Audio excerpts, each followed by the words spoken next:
Jadi video tutorial kali ini kita akan coba mengolah data menggunakan MaxQDA, masih seperti biasa. Tapi data yang kita olah itu sifatnya data wawancara yang semi structure. Lalu yang kedua, datanya akan diolah dengan teknik yang beda nih, seperti yang saya sering post di YouTube, yaitu dengan teknik autocode. Nah, jadi video tutorial ini akan dibagi jadi mungkin dua, mungkin tiga bagian ya, gitu.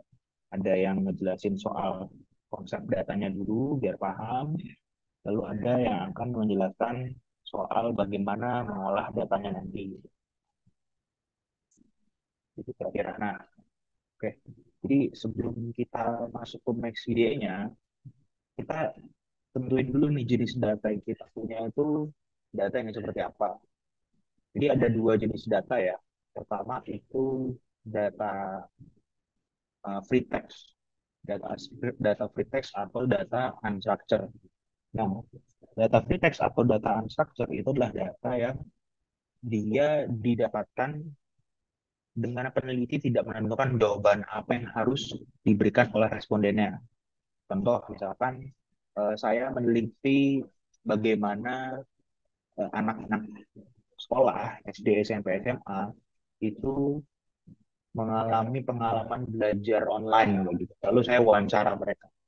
Lalu saya tanya gimana pengalamannya gitu. Lalu mereka jawab, ya pengalamannya asik sih. Saya jadi termotivasi belajar dan sebagainya. Nah, kita sebagai peneliti itu tidak punya kontrol atas jawaban yang akan diberikan oleh si responden. Karena responden itu memberikan jawabannya secara bebas. Itu yang dimaksud free text. Nah, contoh data free text ini seperti ini ya. Coba saya screen ya. Data free text. Nah, ini. Contoh ya, di sini ada data yang intinya, ada pertanyaan, sorry, pertanyaan wawancara yang intinya menanyakan jelaskan pengalaman positif yang paling berkesan dan tidak terlupakan selama proses guided learning. Nah, ini kan pertanyaan yang diberikan ke responden dari peneliti ya. Nah, di sini jawabannya macam-macam nih. Ada yang fleksibilitas, sebetulnya kalau positif hampir nggak ingat ya, dan sebagainya. Nah, ini data free text. Nah, data free text ini atau data tidak terstruktur itu harus diolah dengan cara decoding manual. Di decoding manual itu seperti yang udah saya sering tutorialkan di channel ini. Jadi dibaca salah satu lalu di drag ke code system.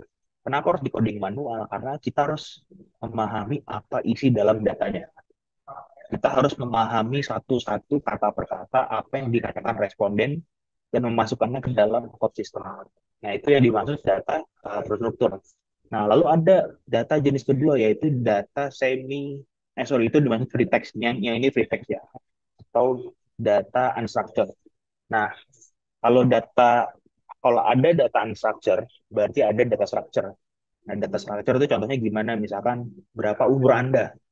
Lalu kita kasih 5 pilihan jawaban. Oh, umurnya ada 5 sampai 10, 10 sampai 17 dan sebagainya. Nah, jadi responden itu tidak bisa memilih jawaban secara bebas, nggak free. Teksnya tuh nggak free. Peneliti sudah melimit jawabannya itu akan seperti apa. Nah, tapi ada data jenis ketiga. Jadi ada unstructured, ada structure, ada semi-structure. Nah, semi-structure itulah data-data yang dia sebenarnya bentuknya tulisan kayak free text.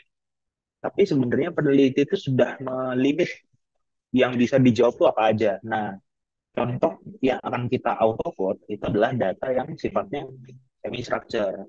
Nah, tapi sebelumnya saya mau ngasih disclaimer buat teman-teman yang nonton. Ini penelitian yang akan saya olah, contoh datanya adalah penelitian dari studi psikologi tentang head speech. Jadi head speech yang diutarakan oleh anak-anak SD. Nah, jadi di datanya pasti akan banyak sekali kata-kata kotor yang mungkin membuat teman-teman yang menonton tidak nyaman. Jadi saya disclaimer di sini ya. Jadi kalau tidak nyaman melihat kata-kata kotor, kata-kata kasar, itu bisa langsung close aja video.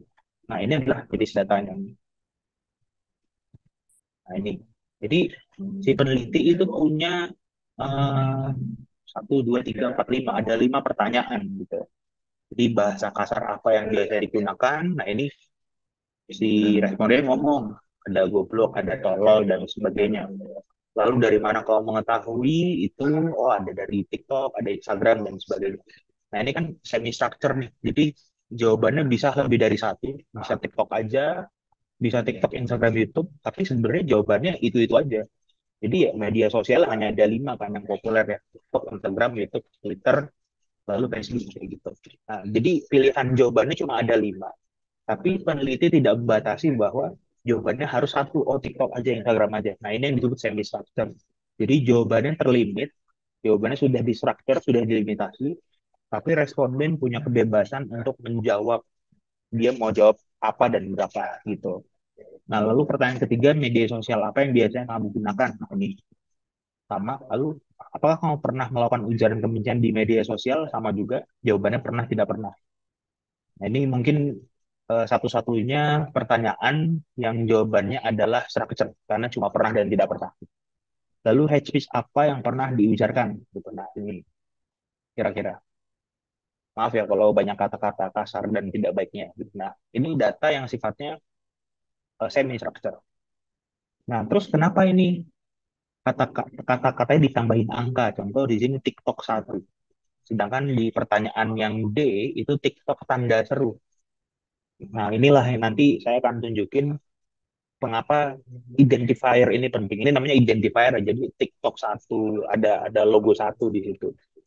Kalau ada TikTok tanda seru, itu identifier. Nah, saya nanti akan jelasin kenapa identifier itu penting. Nah, tapi yang mau saya beritahu ke teman-teman semua adalah kalau kita memiliki data yang sifatnya semi structure atau bahkan structure, itu teman-teman bisa menggunakan teknik di MaxDA yang namanya open code, auto code, auto coding atau auto code. Nah, kalau teman-teman punya datanya itu adalah data pretext atau data unstructured, maka pilihan yang paling optimal untuk menjawab pertanyaan penelitian adalah melakukan coding manual atau manual code.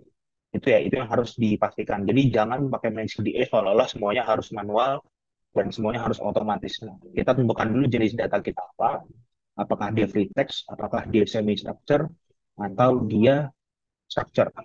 Kalau semi structure atau structure maka bisa menggunakan autocode atau automatic code dan sebagainya. Nah, itu kira-kira ya.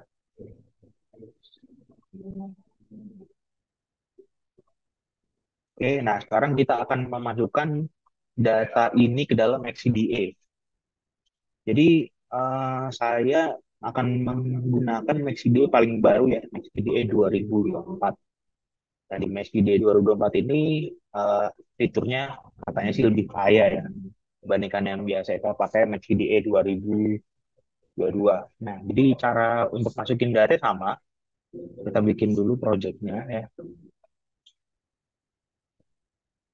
Di sini page Visual SD. Oke, dengan cara algoritma.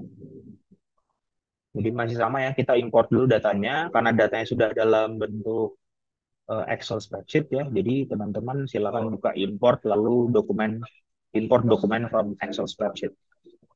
Lalu tadi data yang hasil kuesionernya silakan dikirim ke sini. Nah, ini akan ada dua pilihan nih, akan ada code dan variabel. Jadi setiap kolom di data wawancara kita itu akan diklasifikasikan menjadi code dan variabel. Nah, saran saya daripada teman-teman bingung, teman-teman ikutin aja MaxQDA-nya ngomong apa gitu. Jadi kalau MaxQDA-nya ngomong code-nya 1, 2, 3, 4, 5 variabel dulu ya ikutin aja sih gitu. Lalu ini oke. Nanti akan ada modifikasi yang bisa kita lakukan kalau datanya udah jadi. Nah, ya di sini kita udah punya data yang kita ekspor dari Excel, kita impor dari Excel ke MaxDA gitu. Jadi ada namanya, lalu ada bahasa kasar yang digunakan, lalu dari mana mengetahuinya, lalu media sosial apa yang biasanya digunakan, dan hate speech apa yang pernah disebarkan. Oke. Nah, sampai sini kita sudah siap untuk mengolah data dan membuat code system. Nah, untuk membuat code systemnya, saya akan bikin di video yang berbeda karena ada konseptualisasi. Oke,